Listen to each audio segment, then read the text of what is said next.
Hi friends, welcome back to my channel. So ನಾನಿವತ್ತು morning ಬ್ರೇಕ್ಫಾಸ್ಟ್ಗೆ ಈಸಿಯಾದಂತಹ ಒಂದು ಬ್ರೇಕ್ಫಾಸ್ಟ್ ರೆಸಿಪಿ ರವೆ ರೊಟ್ಟಿ ಮಾಡೋದು ಹೇಗೆ ಅಂತ ಹೇಳ್ಕೊಡ್ತಿದ್ದೀನಿ. ನಾನಿಲ್ಲಿ ಒಂದು ಅರ್ಧ ಕೆ.ಜಿ ಆದಷ್ಟು ರವೆನ ತೊಗೊಂಡು ಅದನ್ನು ಸ್ವಲ್ಪ ಕ್ಲೀನ್ ಮಾಡಿಕೊಂಡು ಒಂದು ಪಾತ್ರೆಗೆ ಹಾಕಿ ಅದನ್ನು ಸ್ವಲ್ಪ ನೀರು ಹಾಕಿ ನೆನೆ ಹಾಕಿದ್ದೀನಿ. ಸೊ ಅದು ಇನ್ನೂ ಗಟ್ಟಿಗೆ ಇದೆ. ಸೊ ನೀರು ಹಾಕಿ ನೆನೆಸಿದ್ದೀನಿ.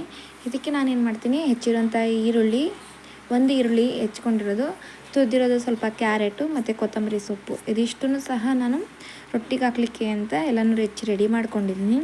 ಇವಾಗ ಏನು ನಾನು ನೆನೆ ಹಾಕಿದ್ದೀನಿ ರವೆನ, ಆ ರವೆಗೆ ನಾನು ಈ ಈರುಳ್ಳಿ ಏನೇನು ಹೆಚ್ಕೊಂಡಿದ್ದೀನಿ ಎಲ್ಲನೂ ಹಾಕಿ, ನಾನಿಲ್ಲಿ ಚಿರೋಟಿ ರವೆ ತೊಗೊಂಡಿದ್ದೀನಿ. ಇದಕ್ಕೆ ಸ್ವಲ್ಪ ಉಪ್ಪು ಇದಿಷ್ಟನ್ನು ಹಾಕಿ ಚೆನ್ನಾಗಿ ಕಲಿಸ್ಕೊಬೇಕು. ನಾನಿಲ್ಲಿ ಕೈಯಲ್ಲೇ ಕಲಿಸ್ಕೊತಿದ್ದೀನಿ. ಸೊ ಅದು ಚೆನ್ನಾಗಿ ನಾದಬೇಕು, ಹಾಗಾಗಿ ನಾನಿಲ್ಲಿ ಕೈಯಲ್ಲೇ ಕಲಿಸ್ಕೊತಿದ್ದೀನಿ. ಇದಕ್ಕೆ ಸ್ವಲ್ಪ ನೀರು ಹಾಕಿ ಕಲಿಸ್ಕೋಬೇಕಾಗುತ್ತೆ. ಇಲ್ಲಿ ನೋಡಿ, ಬಳಿಯೋಕ್ಕೆ ಈಸಿ ಆಗುವಂಥ ಅದಕ್ಕೆ ಕಲಿಸ್ಕೋಬೇಕು. ಸ್ವಲ್ಪ ತೆಳ್ಳಗಿದೆ, ಚೆಂದ ಬಳಿಲಿಕ್ಕೆ ಬರುತ್ತೆ. ಅದಕ್ಕೆ ಕಲಿಸ್ಕೋಬೇಕು. ಇದಾಗಿದೆ. ಸೊ ಇದನ್ನು ನಾನೇನು ಮಾಡ್ತೀನಿ, ಒಂದು 10 ನಿಮಿಷ ಹಾಗೆ ಮುಚ್ಚಿ ಇಡ್ತೀನಿ. ಇವಾಗ ಒಂದು ತವೆನ ಕಾಯಕ್ಕಿಟ್ಟು ಅದು ಚೆನ್ನಾಗಿ ಕಾಯಬೇಕು.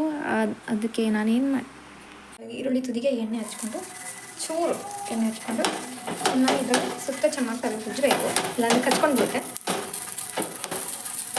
ಅದು ಈರುಳ್ಳಿ ಈಗ ನಾನಿಲ್ಲಿ ಒಂದು ಬಟ್ಲಲ್ಲಿ ನೀರು ತೊಗೊಂಡಿದ್ದೀನಿ. ಏನು ರೊಟ್ಟಿ ಇಟ್ಟಿದೆ ಅದನ್ನು ಸ್ವಲ್ಪ ತವೆ ಮೇಲೆ ಹಾಕ್ಕೊತೀನಿ. ಹಾಕ್ಕೊಂಡು ನಿಧಾನಕ್ಕೆ ಸ್ವಲ್ಪನೇ ಒದ್ದೆ ಮಾಡಿಕೊಂಡು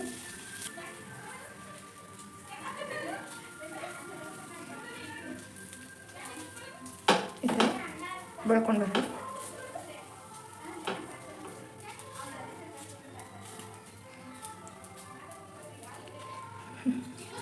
ಹೀಗಾಗಿದೆ. ಈಗ ಫ್ಲೇಮ್ನ ಜಾಸ್ತಿ ಮಾಡ್ಕೊತೀನಿ. ಸೊ ಏನಕ್ಕೆ ಫ್ಲೇಮ್ನ ಕಡಿಮೆ ಇಟ್ಕೊಳ್ಳೋದಂದರೆ, ತವೆ ಚೆನ್ನಾಗಿ ಕಾದ್ಬಿಡುತ್ತೆ. ಕಾದಿದೆ ಆಲ್ರೆಡಿ.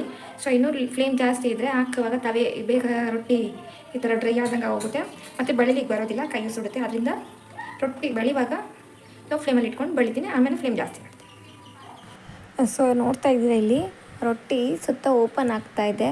ಸೊ ಅವಾಗ ಏನು ಮಾಡಬೇಕು, ನಾವು ನಿಧಾನಕ್ಕೆ ರೊಟ್ಟಿನ ತಕ್ಕೊಂಡು ಅದನ್ನೇನು ಮಾಡಬೇಕು, ಉಲ್ಟಾ ಹಾಕಬೇಕು. ಉಲ್ಟಾ ಹಾಕಿ ಸ್ವಲ್ಪ ಹಾಗೆ ಪ್ರೆಸ್ ಮಾಡೋದ್ರಿಂದ ರೊಟ್ಟಿ ಬೇಗ ಬೇಯುತ್ತೆ.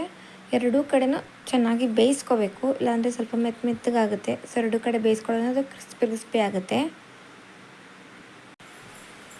ಈಗ ಅದನ್ನು ತಿರುವಾಕಿ ನೋಡಿ, ಇಲ್ಲೂ ಬೆಂದಿದೆ. ಸೊ ಇದು ರೊಟ್ಟಿ ಇವಾಗ ಆಗಿದೆ. ನೋಡ್ತಾ ಇದ್ದೀರಲ್ಲ ಸ್ನೇಹಿತರೆ, ಸೊ ಈಸಿಯಾಗಿ ಬೇಗ ಆಗುವಂತಹ ರುಚಿಯಾದ ತರಕಾರಿ ಹಾಕಿರುವಂತಹ ರವೆ ರೊಟ್ಟಿ ರೆಡಿಯಾಗಿದೆ. ಹೇಗಿದೆ ಅಂತ ಮನೇಲಿ ಟ್ರೈ ಮಾಡಿ ನನಗೆ ಕಮೆಂಟ್ ಮಾಡಿ. ಸೊ ಯಾರಿನ್ನೂ ನನ್ನ ಚಾನಲ್ ಸಬ್ಸ್ಕ್ರೈಬ್ ಆಗಿಲ್ಲ, ಸೊ ಪ್ಲೀಸ್ ಸಬ್ಸ್ಕ್ರೈಬ್ ಮಾಡಿ.